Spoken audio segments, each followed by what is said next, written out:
Welcome to the Geostrategic Podcast, your ongoing source for clear, structured updates on global geostrategic challenges. We explore the forces shaping global power, crisis hotspots, and how governments react so you stay informed with less effort. Today, we continue our discussion on modern warfare, focusing on the ongoing shift from traditional combat to hybrid warfare and transnational repression. In the first part, we explored Russia and China's hybrid operations targeting Western nations, and we highlighted some of the most significant attacks that have already taken place. We also left you with an important question. Is the United States already losing this kind of war?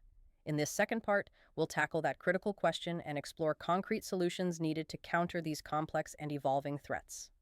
So, let's dive in. To begin answering this question, I'll start by pointing out that the United States remains largely focused on conventional warfare. Yeah. Our intelligence apparatus, our whole national security structure, Yeah. it was designed for a different era. The Cold War. Exactly, like the fight against the Soviet Union. What are the biggest structural issues then? Well, experts point to three critical structural transformations that define this new battle space, and our systems just haven't caught up.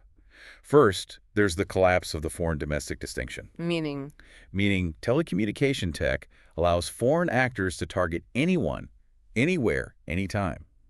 Agencies like the FBI, which is largely domestic, now have to deal with serious overseas threats that never physically cross a border. Okay, the lines are blurred. What else? Second, we've seen the fusion of law enforcement and intelligence, that operational wall that used to separate them.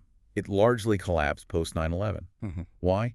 Because foreign powers increasingly use criminal activity as part of their operations. So spies acting like criminals or using criminals. Both.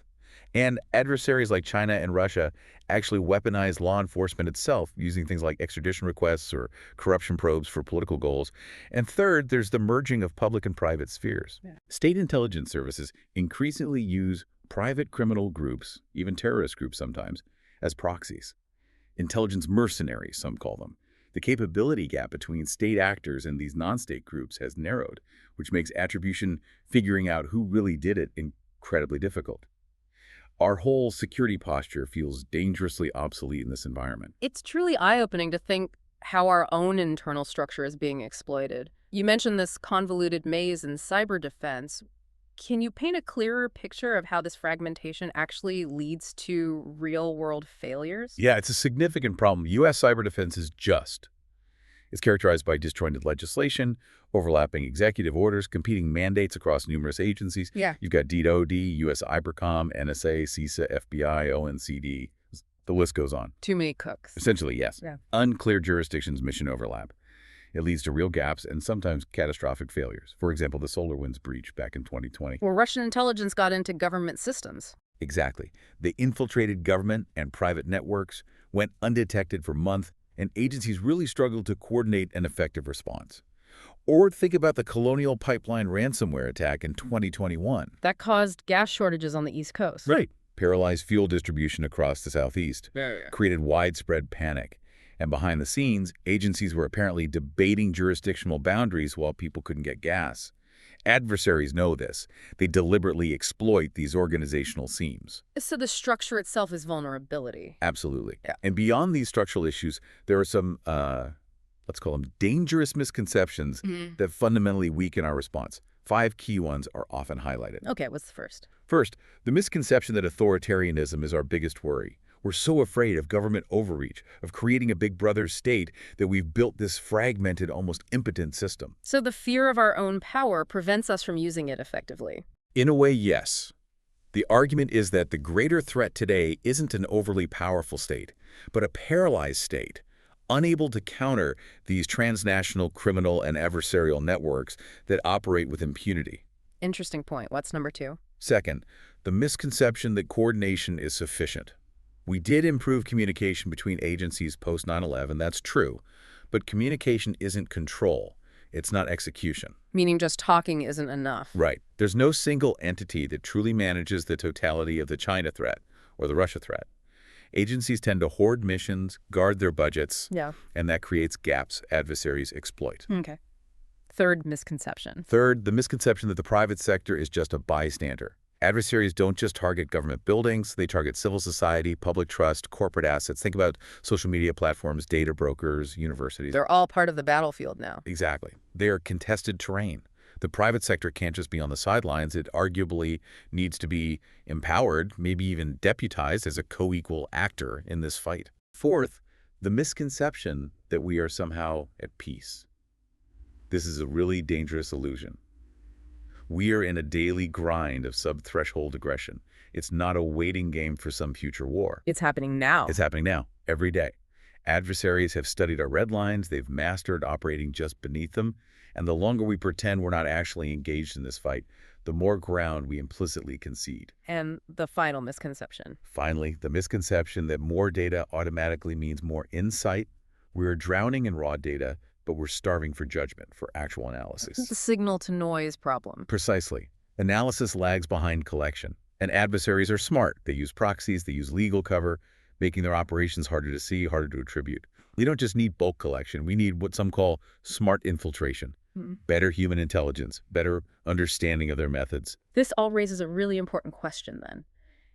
If our current posture is obsolete, if these misconceptions are holding us back, what must we build? What are the clear, actionable solutions to navigate this complex battle space and counter these pervasive threats? Right, and the overarching need, the starting point, has to be acknowledging that marginal improvements just won't cut it. We need wholesale structural reinvention. Not just tinkering around the edges. Yeah, exactly. This is a generational fight, and we need to fundamentally rebuild our approach, starting now. Okay, so where do we begin? What are some specifics? Well, let's look at specific legislative needs first, maybe focusing on combating China's transnational repression. Current laws like ANCIA, the Foreign Agent Registration Act, they're important, but they're kind of outdated. How so? They focus mainly on institutions, formal lobbyists, that sort of thing. They often overlook private actors like those CSSAs, the student associations we discussed, that can act as conduits for influence or repression. So we need new law. We probably need updated legislation. There are actually proposed bipartisan bills in Congress now, names like the Transnational Repression Policy Act, Shield Against CCP Act, things like that. What would they do? They aim to do several things. Establish a working group on these specific threats from China, create a dedicated transnational repression office, and an anonymous reporting hotline, probably within Homeland Security. Making it easier for victims to report. Hopefully. Also, preventing arrests based solely on potentially misused Interpol red notices, improving outreach and assistance for those high-risk diaspora communities, and implementing stricter sanctions against the perpetrators. It sounds like there's a tension here, though, between focusing on security, like sanctions and investigations, and addressing the human rights side, like supporting the victims. How does that play out? That's a really critical point. Framing this issue as an existential security threat. Securitization has definitely galvanized political will. It's brought unprecedented attention to transnational repression. But there's a downside. Well, the argument is that this focus has often come at the expense of things like comprehensive immigration reform. For example, addressing the huge asylum backlog, or providing lawful status for vulnerable groups. Which could make them less vulnerable to coercion from Beijing. Exactly. Human rights advocates argue that secure status makes people less susceptible. But those aspects have often been omitted from these security-focused bills. And this securitization narrative, while useful in some ways, can unfortunately be twisted for xenophobic ends sometimes, as we've seen with some more extreme legislative proposals. Okay, so that's tackling China's repression. What about the broader U.S. intelligence community? You mentioned structural reinvention. What would that look like? It likely needs a phased approach. It's too big to change overnight. Phase 1, immediate changes, could involve establishing what are being called regional intelligence commands, or RICs. RICs, what are they? Think of them as cross-agency commands, pulling personnel from CIA, NSA, FBI, DHS, DIA, DOJ, with real operational control over intelligence, law enforcement, and influence operations within a specific region or against a specific threat. They'd be the action arm for both defense and offense. Breaking down those agency silos locally? That's the idea. Alongside that, maybe a dedicated cognitive warfare directorate, a joint public-private cell, perhaps within the National Security Council, specifically designed to lead counter-disinformation and our own narrative operations. Fighting the info war. Yes. And crucially, shifting towards offensive counterintelligence, moving beyond just defense, actively trying to weaponize our adversaries' collection channels against them, and developing clear legal frameworks for private sector counteraction, maybe even hackback capabilities, though that's controversial. Okay, that's phase 1. What about down the road? Phase 2, maybe in 5 years, should focus on truly integrating foreign and domestic intelligence within those RACs, ending that outdated wall completely, organizing around the actual threat vectors, not just legal jurisdictions. Hmm. We also need to build serious resilience infrastructure, creating a dynamic national risk map across all critical sectors: energy, finance, comms, fusing private sector data, intelligence warnings, homeland security data into a kind of smart, semi-permeable national firewall. Treating the information environment itself as infrastructure. Exactly. It is strategic infrastructure now. Mm. And deepening private intelligence integration, creating vetted tiers of access, clear pipelines for industry to contribute intelligence with legal protections and incentives for them to do so. And long-term, phase 3. Phase 3, perhaps in 10 years, could see us finally retiring those legacy agency stovepipes, organizing entire departments around enduring threat ecosystems: a China department, a Russia department, a transnational crime department, a cognitive warfare department, with all the necessary capabilities embedded within them. A radical reorganization. It would be. And this would need to culminate in public cognitive defense, building national education programs teaching narrative resilience, digital hygiene, cognitive threat awareness. This is basically essential security training for the 21st century citizen. Given Russia's particularly aggressive campaign that we started with, it seems clear current defensive measures, intel sharing, patrols aren't enough. What would a calibrated offensive campaign against Russia look like to actually impose costs? You're absolutely right. Defense alone won't deter Moscow in this shadow war. We likely need a calibrated offensive campaign to impose meaningful costs. Like what?